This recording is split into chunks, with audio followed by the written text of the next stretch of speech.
नमस्कार, welcome to पिनारका astrology. मैं doctor पिनारका मिस्त्री हूँ। आप सभी का स्वागत है। मित्रों, आज के इस वीडियो में राहु और शनि के साथ की युति जो नंदी योग कहलाता है उसके बारे में चर्चा करेंगे। उससे पहले आपने अगर मुझे अभी तक सब्सक्राइब ना किया हो तो प्लीज़ मुझे सब्सक्राइब कीजिए और इस वीडियो को शेयर कीजिए और वॉच कीजिए। धन्यवाद। मित्रों, नंदी योग, नंदी यानी कि बुलॉक, यानी कि जो बुलॉक रहता है उसके जैसा यह योग। मित्रों, शनि और राहु दोनों ही अशुभ ग्रह है, यह हम जानते हैं। तथा शनि ग्रह जो है दुख का कारक ग्रह है, कर्म का कारक ग्रह है। इसीलिए कर्म के कारक ग्रह का राहु के साथ आना, वही दुख के कारक ग्रह का राहु के साथ आना, वो यह दर्शाता है कि आपके दुखों में बढ़ोतरी होगी। मित्रों, यह जो योग है वो डग डग पे परेशानी, फिर असलामती, आलस और जहाँ भी आप पग रखते हो, डग भरते हो, वहाँ डगर डगर पे आपको मुश्किलों की सामना करनी पड़ेगी और विटंबना आपकी बढ़ जाएगी।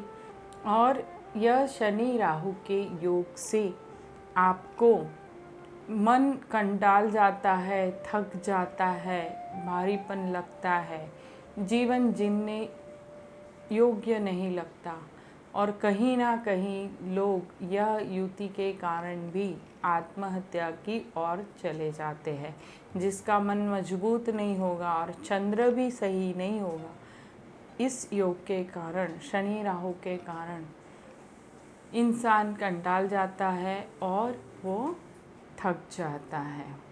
शनि राहु की युति कुंडली के किसी भी भाव में होगी तो जातक धन से परेशान, कर्म से परेशान, नौकरी धंधा अच्छा नहीं होगा, उसमें बढ़ोतरी नहीं होगी, कर्म क्षेत्र पर तकलीफ, आलस से भरा हुआ जीवन और गंदगी। शनि गंदगी का भी कारक है, अशुभता देता है और जहाँ आप कर्म नहीं करोगे, आलस करोगे, वहाँ शनि देव को पसंद नहीं आता। आपके पास बहुत ही मेहनत करवाएंगे और फल देंगे। इसीलिए आपको अगर शनिदेव को फेवर में लेना है तो आपको एक तो आलस छोड़नी होगी और आपको कार्य करना होगा। कहीं ना कहीं यह शनि और केतु की प्रतियुति भी हो जाती है, इसीलिए जातक परेशानी भुगतता है। कहीं ना कहीं शनि केतु की प्रतियुति से भी यह युति शापित दोष भी क्रिएट करती है। मित्रों, यह जो योग है नंदी योग, नंदी यानी बैल, बैल जो होता है वो भी बहुत ही मेहनत करता है। इसी तरह बैल की तरह आपकी ज़िंदगी हो जाती है। तो आपको इस योग में अगर कहीं भी कुंडली में यह योग रहा तो आपको बहुत ही मेहनत करवाएगा और बहुत ही मेहनत करनी पड़ेगी और आपको परेशानी होगी। धन से लेके, संबंधों से लेके सभी जगह पे आपको परिस्थिति खराब ही रहेगी, संबंध खराब करेगी। इसीलिए आपको चाहिए कि इस युति में आपको शांति मिले तो आपको उसका उपाय जरूर करना चाहिए। शनि जो है वो पुत्र का भी कारक है, चाचा का भी कारक है और कर्म का कारक देवता है। इसीलिए अपने अच्छे कर्मों से अपनी यह युति को आपको शुभत्व में बदलना चाहिए। शनि शनै ही यानी शनि धीरे धीरे काम करता है। पूरी जिंदगी में शनि की पनौती आती है, शनि की दृष्टि में चंद्र आता है और इसकी वजह से कंटक वाली जिंदगी इस योग से बन जाती है। और जातक मानसिक रूप से परेशान हो जाता है। शनि को भी और राहु को भी अशुभ ग्रह माना जाता है, और राहु को माना जाता है, राहु छाया ग्रह है, राहु को भी शनिवत ही माना जाता है। इसीलिए यहाँ डबल शनि हो गए, ऐसा रिजल्ट आपको मिलेगा।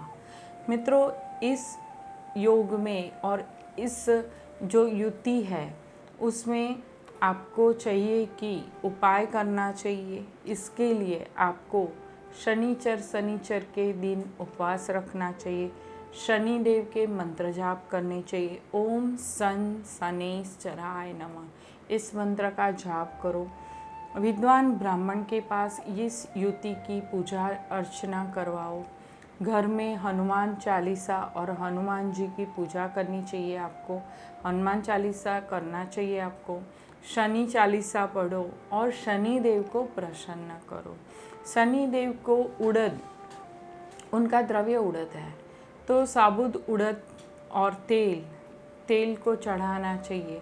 सरसों के तेल का दीपक घर में ज़रूर जलाए। घर में नहीं तो हर शनिवार को आप पीपल के पेड़ के नीचे आप अगर यह शनिदेव के नाम से दीपक जलाते हो, सरसों के तेल का या तिल के तेल का, तो आपको तकलीफ़ें नहीं आएगी।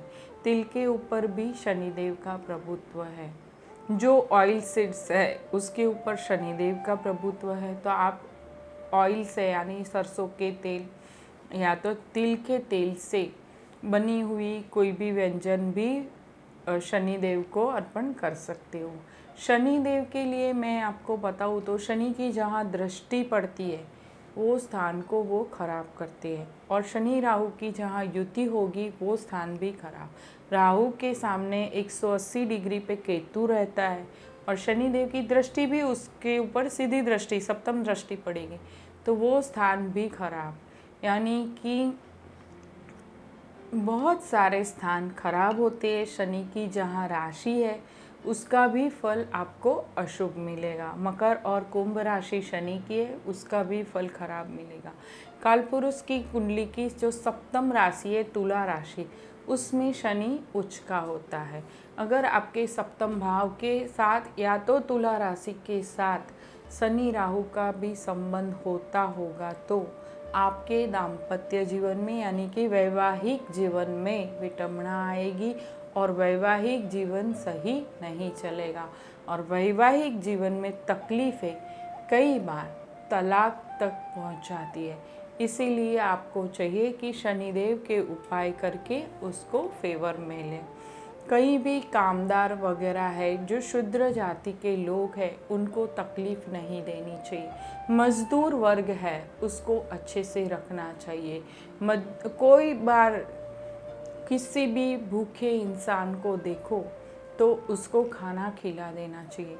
मित्रों, जो शनि है वो पंगु है, यानी कि उसके पैर लंगड़ाता है। तो जो जिसका पैर लंगड़ाता हो और जिसका वृद्ध हो, पैर लंगड़ाता हो, ऐसा कोई भिखारी हो, उसको विशेषतः आपको ये डोनेट करना चाहिए। दूसरी बात, आपको शराब का सेवन बिल्कुल नहीं करना चाहिए तथा मीट वगैरह खाने से परहेज करना चाहिए। वैसे भी कई लोग जो शराब ग्रहण करते हैं वो लोग भी शनिचर के दिन ज़्यादातर नहीं शराब पीते। इसीलिए शनिवार के दिन तो ये शराब, मांस, मटन उससे परहेज करना चाहिए। अगर आप ये सब चीज़ ग्रहण कर रहे हो तो आप कहीं ना कहीं वो शनि को प्रबल कर रहे हो। इसीलिए आपको ये सब चीज़ ग्रहण नहीं करनी चाहिए। और इस युति को जो भी भाव में हो रही है उसके संबंध भी खराब होते हैं, उसकी दृष्टि में आते हैं वो संबंध खराब होते हैं। इसीलिए इसकी पूजा और उसके मंत्र जाप जरूर करवाने चाहिए। राहु के भी जाप कराओ, शनि के भी जाप कराओ, तो यह जो शनि और राहु की युति डबल शनि जैसा हो जाता है, नंदी योग जो हो जाता है, बैल का योग हो जाता है, उसमें कहीं ना कहीं आपको डेस्टिनेशन मिलेगा, शांति मिलेगी।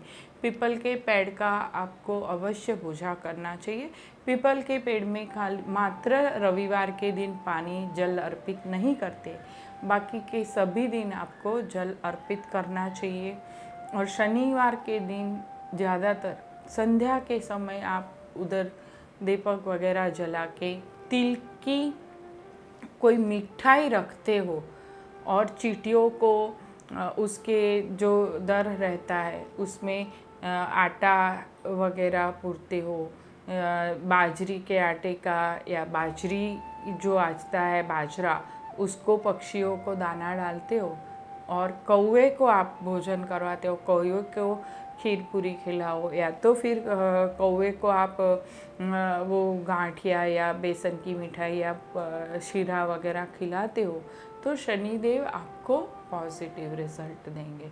तो मित्रों, आपको शनि राहु की युति अगर आपकी कुंडली में है तो उसको पॉजिटिव करने के लिए आपसे जो बने वो प्रयत्न करके आपको उसको पॉजिटिव करना चाहिए। धन्यवाद, नमस्कार।